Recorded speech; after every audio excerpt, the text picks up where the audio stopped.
চব্বিশের 5ই আগস্ট আর এই 5ই আগস্ট, মাঝখানে 2 বছর পার করলেন আপনারা, অর্থাৎ বাংলাদেশ আওয়ামী লীগ। আপনার প্রতিক্রিয়া কি?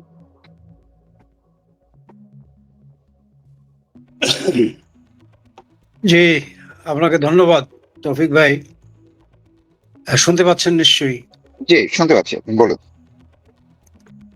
2024-এর 5ই আগস্ট আমি যদি এক কথায় বলি তাহলে বলবো যে 71-এর যেই পরাজিত শক্তি ছিল, যেই পাক বাহিনীর দোসর রাজাকার আলবদর আল শামস এবং যারা মুক্তিযুদ্ধের সরাসরি বিরোধিতা করেছিল, এবং 71-এর পরাজয়ের সেই ঘা যাদের দগদগে ছিল, সেই 71-এর পরাজয়ের প্রতিশোধটাই হলো 5ই আগস্ট তারা সংগঠিত করেছে।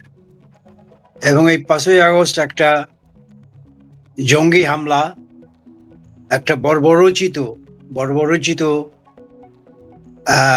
জঙ্গি গোষ্ঠী এবং 71-এর পরাজিত শক্তি একাকার হয়ে সেদিন বাংলাদেশে আওয়ামী লীগ, যেই দল মুক্তিযুদ্ধের নেতৃত্ব দিয়েছিল, যেই দল স্বাধীনতার দীর্ঘ সংগ্রাম, স্বাধীনতার দীর্ঘ ইতিহাস সৃষ্টি করেছিল, সেই দলেরই নেতা জাতির জনক বঙ্গবন্ধু শেখ মুজিবুর রহমানের নেতৃত্বে, এবং একটা স্বাধীন সার্বভৌম দেশের যেই আকাঙ্ক্ষা গণমানুষের, সেই আকাঙ্ক্ষা যখন বঙ্গবন্ধু কন্যা শেখ হাসিনা পূরণ করে যাচ্ছিলেন, দেশে একটা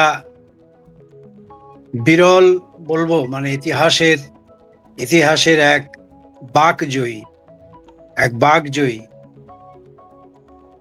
উন্নয়ন বলেন, বাংলাদেশের মানুষের সমস্ত আশা আকাঙ্ক্ষা পূরণ বলেন, এবং একটা স্বাধীন সার্বভৌম দেশ যেইভাবে মাথা উঁচু করে বাঁচবার আকাঙ্ক্ষা প্রকাশ করে, সেই আকাঙ্ক্ষা পূরণের লক্ষ্য অর্জনের জন্যে বঙ্গবন্ধু কন্যা শেখ হাসিনা যে নিরলস পরিশ্রম করেছিলেন, যার ফলশ্রুতিতে বাংলাদেশকে বিশ্বের বুকে এক ভিন্ন উচ্চতায় তিনি নিয়ে গিয়েছিলেন। আর এই সাফল্য কোনো অবস্থাতেই 71 সালের মুক্তিযুদ্ধে যারা বিরোধী শক্তি ছিল, 71 এই বাংলাদেশের স্বাধীনতা যুদ্ধ, মুক্তিযুদ্ধকে যারা কোনো অবস্থাতেই মেনে নিতে পারে নাই, সেই শক্তি এই 5ই আগস্টকে সংগঠিত করেছিল নানান দুর্বলতাকে কাজে লেগে। যেমন একটা কি বলে ডিপ স্টেটের রেজিম চেঞ্জের বিষয় এখানে কাজ করেছিল, এবং সেই পরাজিত শক্তিরা তাদের নানান বাহানায়, নানান অছিলায় তারা সেদিন এই ঘটনাটি ঘটিয়েছিল, এবং এই ঘটনাটি ঘটানোর জন্যে তাদের যেই মদত পাকিস্তানি আইএসআইয়ের পক্ষ থেকে এবং সরাসরি পাকিস্তানের মদদে সেদিন এই ঘটনাটি তারা ঘটাতে সক্ষম হয়েছিল। কিন্তু আজকে দীর্ঘ 2 বছরের মাথায় আমরা কি দেখলাম, যে সেই জুলাই বিপ্লব বলে যারা দাবি করে, জুলাই যুদ্ধ বলে যারা দাবি করে, তারা আজকে প্রায় নাই হয়ে যাচ্ছে। তারা যেখানে সেখানে বাংলাদেশের মানুষের দ্বারা ধিক্কৃত হচ্ছে, লাঞ্ছিত হচ্ছে, এমনকি তারা যেখানে যে অবস্থায় যাচ্ছে তারা জনগণের প্রতিরোধের মুখে পড়ছে। তার মানে হলো এই যে 24 আগস্টের 5 তারিখে যেই ঘটনাটি ঘটিয়েছিল, এবং যেটার স্বীকারোক্তি ইউনূস, এই দানব ইউনূস নিজের মুখেই বলেছিল যে এটা ছিল একটা মেটিকুলাস ডিজাইন, এবং সেই মেটিকুলাস ডিজাইনের অংশ হিসেবেই 5ই আগস্টকে ঘটানো হয়েছিল। কিন্তু আজকে আমরা জাতি হিসাবে অবশ্যই বলবো সৌভাগ্যবান, যে এই জাতি বিভ্রান্তিতে পড়ে হোক এবং কারো আশকারায় পড়ে হোক, কারো প্রলোভনে পড়ে হোক, যেই বিভ্রান্তি, যেই ভুল বুঝাবুঝির মধ্য দিয়ে ৫ই আগস্টকে তারা মনে করেছিল যে তাদের বোধহয় একটা মুক্তির দিন। কিন্তু আজকে ২ বছরের মাথায় ২ বছর যেতে না যেতেই সেই মানুষই আজ তাদের থেকে মুখ ফিরিয়ে নিয়েছে। আজকে এই দেশের মানুষ তাদেরকে প্রতিরোধ এবং যেই সমস্ত জায়গায় তারা কর্মসূচি দিচ্ছে সেখানে তারা বাধার সম্মুখীন হচ্ছে এবং বাংলাদেশের মানুষ স্বতঃস্ফূর্তভাবেই তাদের উপর ঘৃণা প্রকাশ করছে। সুতরাং এই বাংলাদেশ আবার সেই তার স্বমহিমায় তার জায়গায় ফিরিয়ে যাবার জন্যে যেই পূর্ব প্রস্তুতি, যেই পূর্ব শর্তগুলো, সেই শর্তগুলোর অনেকাংশেই আজকের এই ২০২৬-এর আগস্ট মাসে আমরা প্রত্যক্ষ করছি।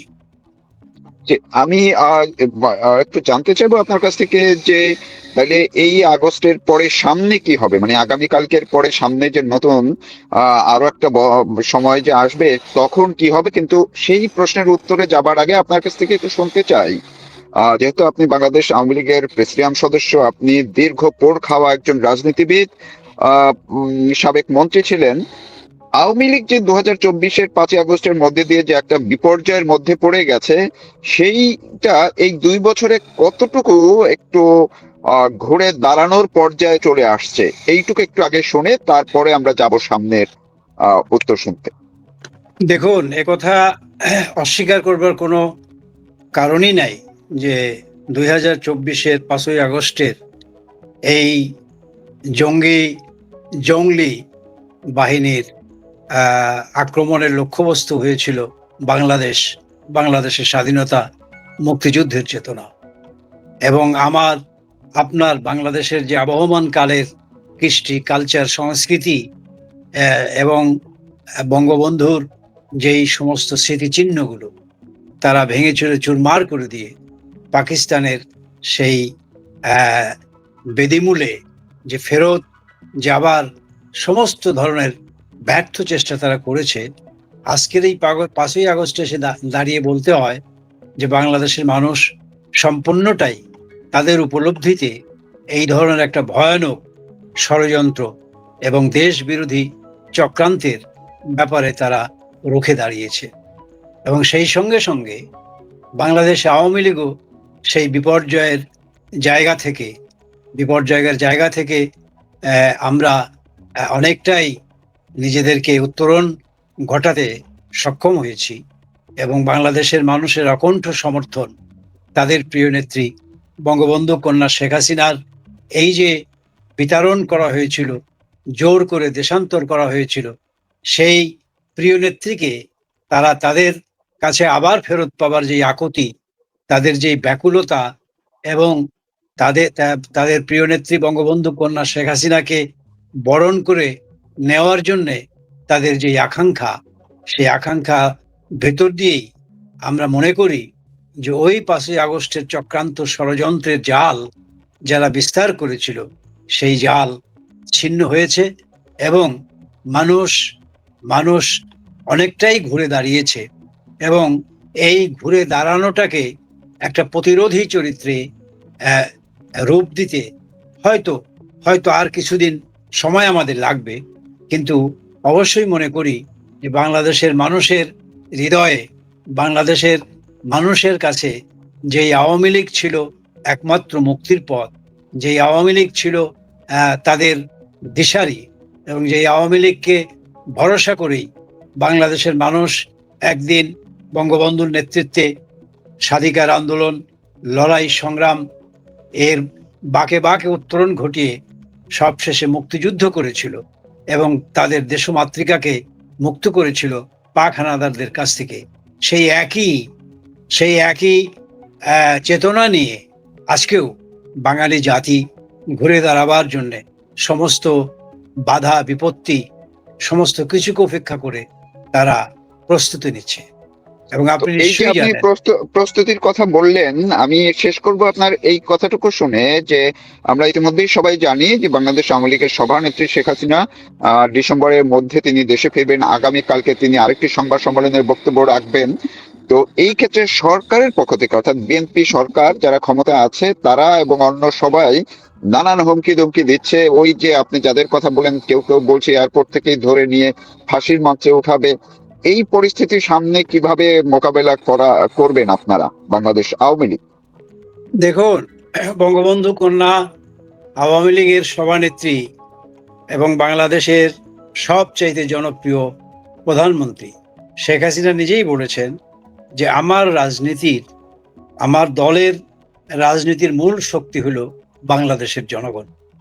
এবং এই বাংলাদেশের জনগণ এই শত বাধা বিপত্তি, তাদের ঘর বাড়ি ব্যবসা বাণিজ্য যান জীবন, সন্তান, মায়ের সামনে থেকে সন্তানকে বলিদান দিতে হচ্ছে, সন্তানের সামনে মাকে সম্ভ্রম হারাতে হচ্ছে, এবং আজকে লক্ষ লক্ষ নেতাকর্মী কারাগারে, এবং এমন একটা নেতাকর্মী নাই যাদের বাড়ি ঘর ব্যবসা বাণিজ্য এই দুর্বৃত্তদের আক্রমণের থেকে রেহাই পেয়েছে।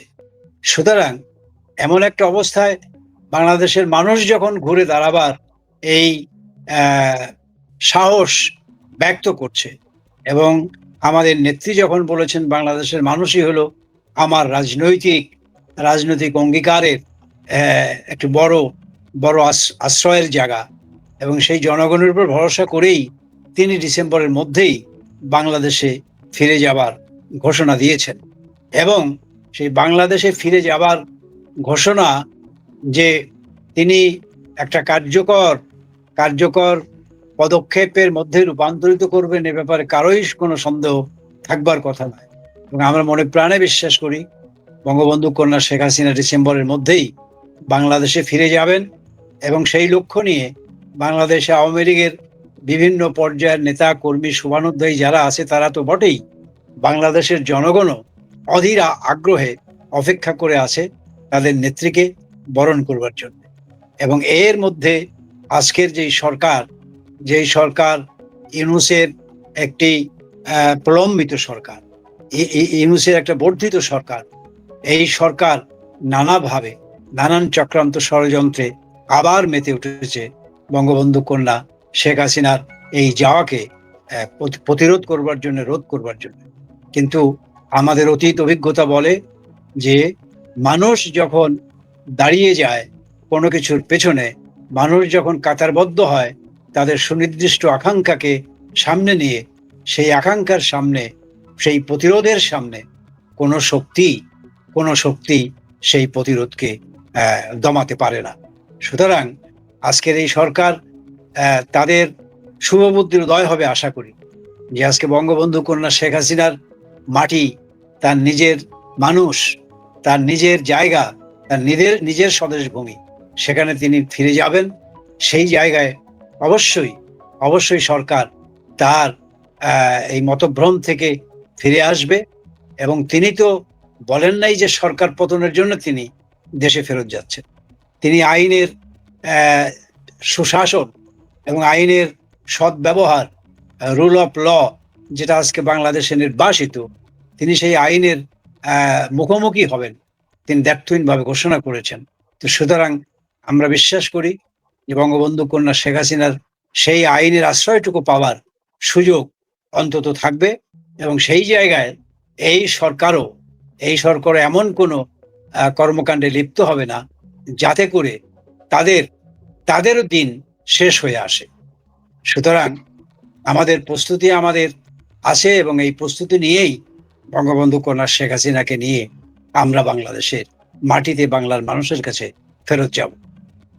অনেক ধন্যবাদ আপনাকে। আপনি ভালো থাকুন, সুস্থ থাকুন, অবশ্যই নিরাপদে থাকুন। দর্শক এতক্ষণ কথা শুনছিলেন বাংলাদেশ আওয়ামী লীগের প্রেসিডিয়াম সদস্য সাবেক মন্ত্রী আব্দুর রহমান। তিনি বলছিলেন যে যত কিছুই হোক, শেখ হাসিনা যেভাবে প্রস্তুতি নিয়েছেন, বাংলাদেশ আওয়ামী লীগের নেতা কর্মীরা যেভাবে প্রস্তুতি নিয়েছেন, তাতে যাই হোক ঠিকই ডিসেম্বরের মধ্যেই তিনি দেশে যাবেন, এবং সরকার যদি কোনোভাবে বাধা দেওয়ার চেষ্টা করে সেটি প্রতিরোধের প্রস্তুতিও তাদের আছে। অনেক ধন্যবাদ আপনাকে আব্দুর রহমান, আপনি আমাকে সময় দিয়েছেন, আপনাকে কৃতজ্ঞতা জানাচ্ছি। ভালো থাকুন। ধন্যবাদ।